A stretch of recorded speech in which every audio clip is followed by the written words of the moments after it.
Gandang gabi po. Kasama natin si Abby. Nandito tayo sa kwarto. At meron po tayong i-unboxing. Shoutout kay Gio at kay Abby.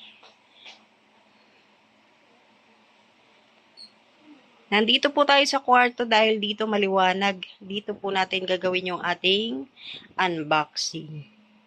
So, ito po yung i-unboxing natin. Ito po ay magagamit natin at kailangan talaga natin para po ma-organize po yung ating mga gamit. So, ngayon, sisimulan na po natin. So, ayan, sisimulan na po natin. Asa na ba yung gunting? Ito po yung uunahin natin. Ayan. So, titignan natin kung ano to. Kung wala ba tong damage. Ano ba paggupit nito? Ala! Tignan mo yung dalawa. You know, parang ang gaang. Taran! So, ito na po. Ang unang parcel.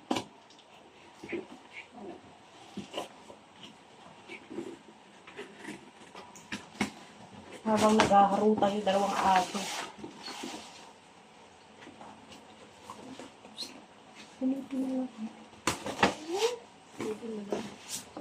Taran! Apa? Ano yan? Plastic lang pala siya. O, ayan. Alam niyo na yan. Hindi.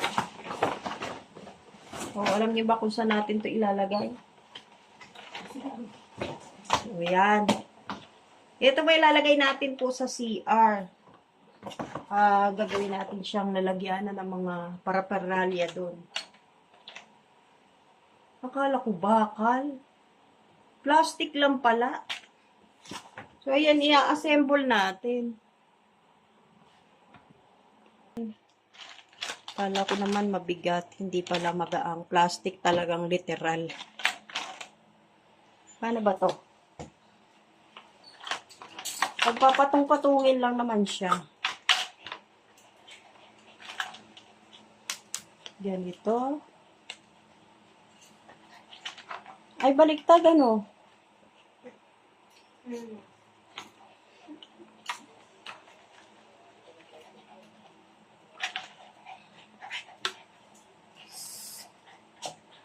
So, ganito lang naman ang gagawin natin. Tapos, pagpapatong-patungin natin yung lahat ng ito.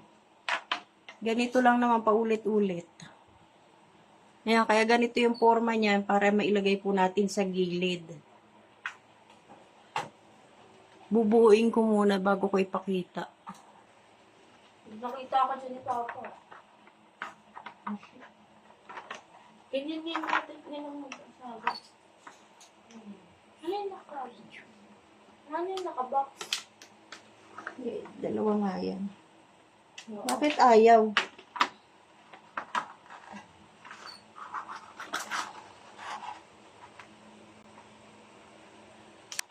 Yan. So, ganyan po yung magiging forma niya. Pagpapatong-patungin lang po natin siya. Ayan na po, nabuo na po natin. Ganyan po yung itsura niya. Tama lang pala na plastic siya dahil sa CR po natin to ilalagay. Kasi kung bakal siya, mga ngalawang. So, ayan na. Okay na po siya. Ang ilalagay na lang po natin yung pinakapaa niya. Anong tawag dito? Gulong? Yan, ito na lang po yung ikakabit natin. Tapos ito, dito naman yan sa mga gilid-gilid. Oh. Parang ganyan siya, oh. Ayan. Charot. Ayan na, oh. Kakabit ko na lang po ito. Wow! Wow! Kakabit Plastic na siya? lang natin ang paa. Plastic siya, ma? Oo, plastic. Parang ikaw. Parang si Daddy. Nabubugi ko po. Ano to, kabayo? Tagal na yan, Pio. Hala, bakit sobra ng paa? Ha? Hindi alam ni Papa yung nandun yung kabayo. Yan na, oh. Uy, parang gumugulong-gulong siya. Wow! Oh, no. Oh, no, no. Sabitan yan. Sabi niya, parang, dapat nakaano yan sa corner, ma? Para dito. Sa corner nga yan. Kaya nga ganyan ang itsura niyan. Triangle. Mali pala yung gawa natin dito sa binaliktad natin. Kaya pala, 4 ang paa niya. Ayan po, 4. 1, 2. Para pala siya tumayo, kaya 4. O, diba? Paano mag-activate sa ID? Yan na. 4 na po siya. Okay na yung yung gulong. O, pwede na pong magamit. Lalagyan ng ng mga kailangang ilagay. O, yan na po. Nabuo na po natin. Ilalagay po natin yan sa corner ng CR. So, bukas na natin yan aayusin. Dito naman tayo sa box. Ito naman yung isa. Ito naman po yung ating i-unboxing. Pwesto natin dito sa CR. Susubukan muna natin. Ayan na. O, tingnan nyo naman kasi yung mga gamit namin dito sa CR. O, nagkalat na. Yung pao. So, ayan. Pwede natin siya dito ilagay. Ayan. Kaya ganyan po yung yung patatsulok po yung kinuha natin dahil dyan po natin ilalagay yan. Pwedeng dito rin. Kasi tignan nyo yung mga gamit natin nakakalat. So, yan po. Ganyan po yung magiging itsura niya. Nasa corner lang po siya. Ilipat natin dito. Parang mas maganda kung dito na lang, no? So, ayan, ilalagay natin. Titignan natin kung kakasya si Lysol. Ala, hindi. Ano ba yun? Si Sunrox, kasya. Si shampoo, uy, kasya rin. Yan, dito natin ilalagay yung mga gamit natin para ma-organize po siya. Kasi medyo makalat po rito, no? Ay, hindi ubra. Tapos ito, pwede nating ilagay dito. Yan. O, diba? Tapos si toothpaste dito. Ayan. Kailangan siya pag naglagay ka, yung mabibigat sa ilalim para hindi po siya tataon. Ayan po muna yung ating nailagay. Marami siyang pwedeng ilagay. Kaya lang wala po tayong ilalagay. Yan lang po. Oh. So wala pang laman. Pero maganda siya ha. Ang kailangan lang pala yung mabibigat sa ilalim para hindi po siya tataon. Yung mga magagaan dito lang sa ibabaw. Tapos ito naman po yung bubuksan natin. Naka-box, 'di ba? Ito naman hulaan niyo kung saan natin ilalagay. Buksan na po natin. Saan ko na nilagay yung gunting?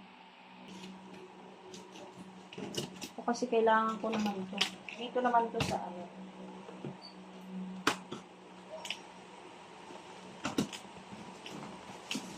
Uy. Yun o. Uy, ayan na. Nabuksan na natin. Ito po, kailangan din natin siyang i-assemble. Tanggalin na po natin. Uy, ito o. May manual o.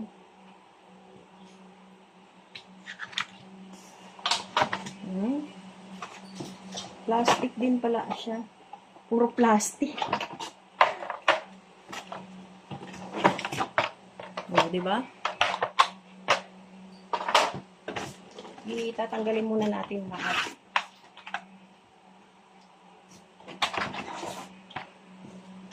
Tapos ito, may paa rin.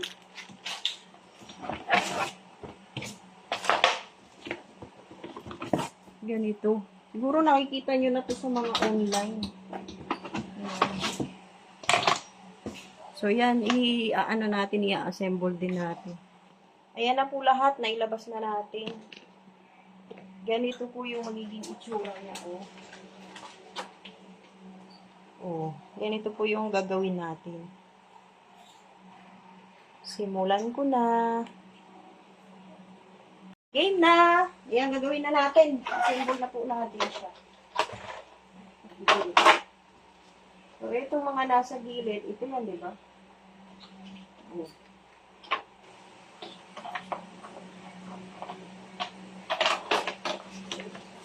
Alam niyo, te? Parang di ko alam to ah. Hindi ko alam kung paano gawin.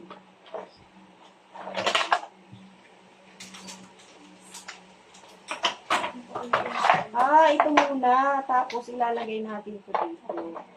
Yun! Ganun pala oh.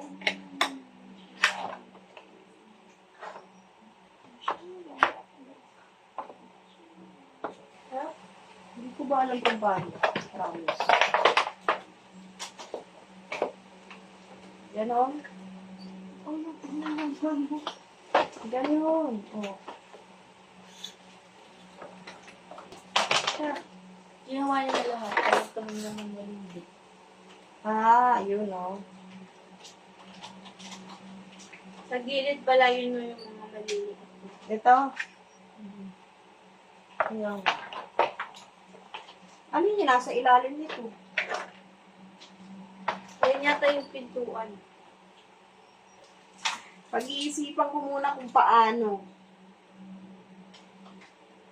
Dapat ganito yung maging itsura niya, oh. Kailangan mo may paan. Ayan, hindi ko po alam kung paano gagawin. Nalilito na po ako sa buhay. Asan nga sa ilalim? Pag-iisipan ko pa po muna. Ayan na po, nakabuo na po tayo ng isa. Isa pa lang po, no? Pero ipagpapatuloy natin.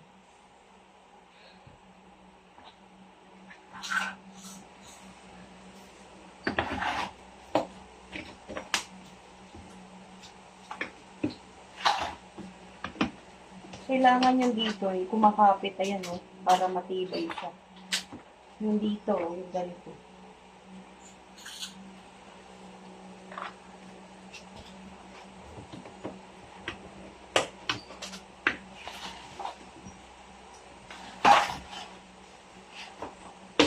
Ano, bababa mo siya doon. Para matibay. Tapos, nilagay mo siya dito.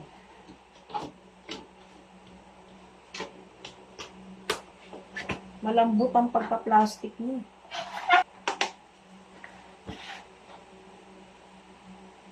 Yan lang ang ang proseso, paulit-ulit lang po siya. Tapos ito, ikakabit natin ganun. Yan. Ay.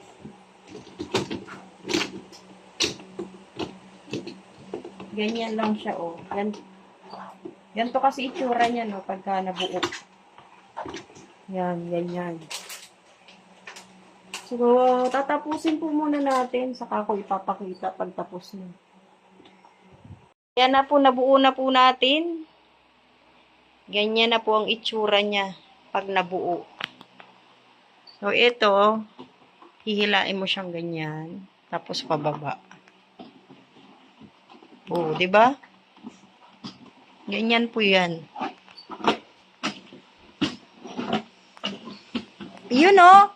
Oh, 'di ba? Isa siyang maliit na cabinet. Maliit talaga. At dito po natin 'yan ilalagay. Yan, dito natin isisingit 'yan. Kaya po ganyang kaliit lang po yung binili natin. Ayan na. Pupwesto ko siya doon. Kung titignan ko kung kakasya. Ay, wala pa palang gulong.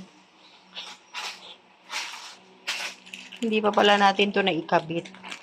Kakabit natin. Tapos dito natin siya isisingit. Diba? Sayang kasi yung space natin dito. Kaya, ito, naisip natin na bumili ng ganito. Mahaba rin siya. Mga 5 layer. Ganyan po yan. Ayan na, hinawi na po natin tong mga gamit ko para maipwesto na po natin to dito. Nalinis na rin po natin dyan sa gilid, nawalisan na. So, ayan na po. Oy, eksaktong-eksakto lang, oh. Oo, di ba? Ayan na. Oo, di ba? So, ayan po, lalagyan natin ng mga bag. O kung ano man yung pwede nating ilagay. O, ayan lang po. Dito na po nagtatapos ang ating unboxing. Bukas na lang po natin siya lalagyan ng laman. O, diba? Maluwang pa nga, oh. Oh, muuga-uga pa nga siya, oh. So, kinabit natin yung yung gulong kasi nga pagka nagwawalis tayo, hihilain lang natin yan. So, dito na po nagtatapos ang atin ang unboxing. Maraming salamat po sa lahat ng manonood. Mabuhay po, magandang gabi at God bless po. Salamat po.